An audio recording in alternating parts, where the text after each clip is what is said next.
난 왜 이렇게 화를 많이 낼까? 살다 보면 정말 다양한 이유로 화가 나죠. 하지만 이 감정 잘 다루지 못하면 우리 인생 전체에 큰 영향을 줄 수 있습니다. 오늘 영상에서는 화의 정체부터 시작해서 문제점, 실제 사례, 해결책, 그리고 현실적인 감정 통제법까지 하나씩 짚어드리겠습니다. 일단 무엇보다도 화는 나쁜 감정이 아닙니다. 화는 인간이 느끼는 가장 본능적인 감정 중 하나입니다.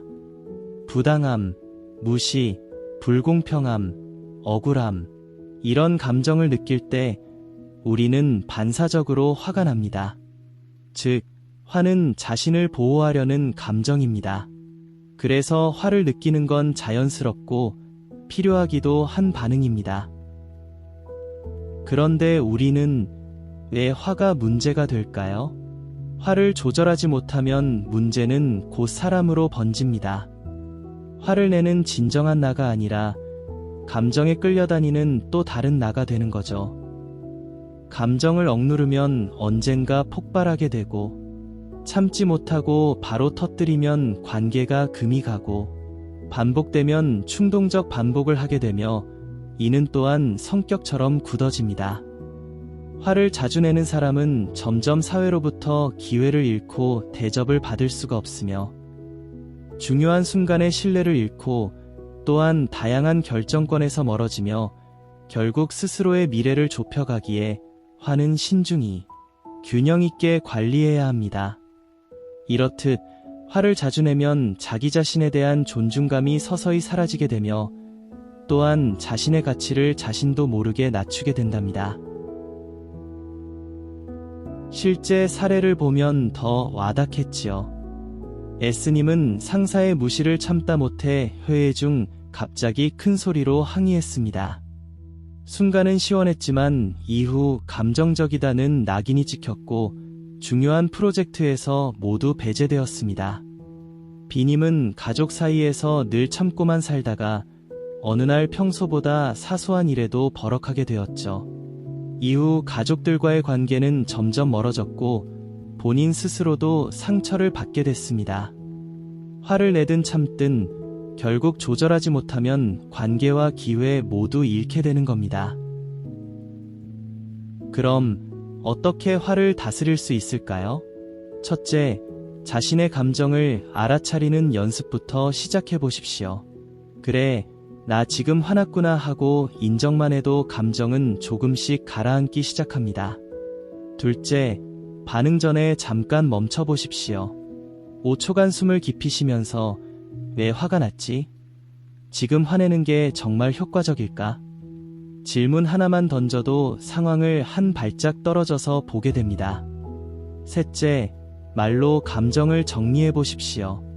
너 때문에 가 아니라 나는 해서 속상했어요. 처럼 부드럽게 말하는 연습. 처음엔 어렵지만 정말 효과적일 겁니다. 넷째, 감정은 몸으로도 조절이 됩니다. 운동이나 명상은 화를 다스리는데 매우 강력한 무기입니다. 짜증이 났을 때 가볍게 걷기만 해도 생각보다 빠르게 진정되는 경험 해보신 분들 많으실 겁니다. 또한 평소 때 명상을 많이 하게 되면 스스로에 대한 마음관리 및 평정심, 현재의 순간적 집중, 몸과 마음의 연결 강화, 자신의 인식 향상 등 많은 영역에서 화를 통제하는 데 도움을 받을 수 있습니다. 그리고 아주 현실적인 팁, 기다림의 분노를 다스리는 방법입니다. 우리가 일상에서 화가 나는 순간 중 하나는 무작정 그냥 기다릴 때입니다. 약속 시간 늦는 사람, 병원 대기, 교통 정체, 이럴 때 멍하니 기다리다 보면 감정은 점점 짜증으로 바뀌고 결국 분노로 폭발하곤 하죠. 이럴 땐 기다리는 시간을 나에게 유익하게 쓰는 설계를 미리 해두는 것이 정말 중요합니다. 예를 들어, 좋아하는 책 한 권을 항상 가방에 넣어두시고 기다리는 시간에 독서를 하시면 화가 훨씬 덜 납니다. 아니면 암기할 내용을 미리 정리해둬서 짧은 시간에도 공부를 하거나 간단한 스트레칭이나 손 근력기구 같은 걸 사용해서 운동을 하실 수도 있습니다.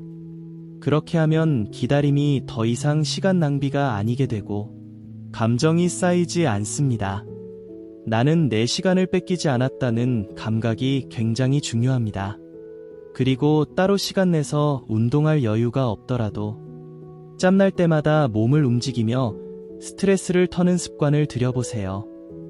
또한 스스로 명상의 시간을 자주 가져보십시오. 명상을 하게 되면 분노가 상당히 분해가 됨을 느끼게 될 것입니다. 이러한 습관이 쌓이고 쌓이면 화는 더 이상 쉽게 폭발하지 않게 됩니다. 결론입니다. 화를 완전히 없앨 수는 없습니다. 그러나 화를 이해하고 조절하며 나만의 방식으로 승화할 수 있다면 그 뜨거운 감정은 파괴가 아닌 창조의 불꽃으로 변합니다. 그래서 화의 긍정적인 면을 나열해 보았습니다. 첫째, 화는 창의성의 자양분이 됩니다. 분노가 억눌린 에너지를 해방해 새로운 아이디어, 예술, 혁신을 탄생시킵니다. 역사 속 수많은 돌파구가 바로 이 불편함에서 시작됐습니다. 둘째, 화는 끈기를 북돋우는 동력이 됩니다. 이대로는 안 된다는 분노는 집중력과 투지를 끌어올려 끝까지 밀어붙이게 합니다. 실패 앞에서도 다시 일어서게 하는 연료입니다. 셋째, 화는 관계를 개선하는 계기가 됩니다.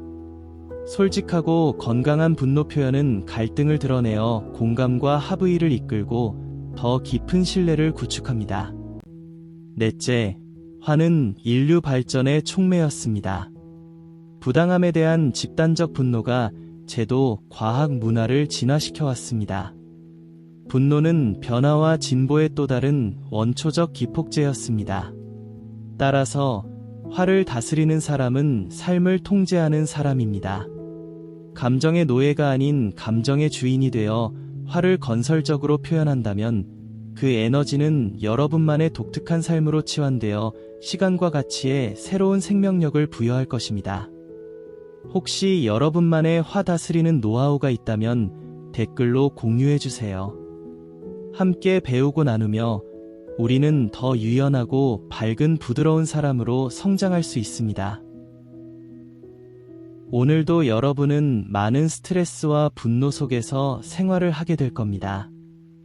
그러나 화에 대한 이해와 화에 대한 실체를 조금이라도 알고 오늘을 여신다면 그 다음은 방법을 터득하시고 문제의 본질을 자신 내부에서 조금씩 찾아보신다면 화는 점점 여러분에게 더욱 강하게 만드는 근원이 되기도 하며 또한 깊은 승화로 시킬 수만 있다면 여러분에게 엄청난 도움이 될 것입니다.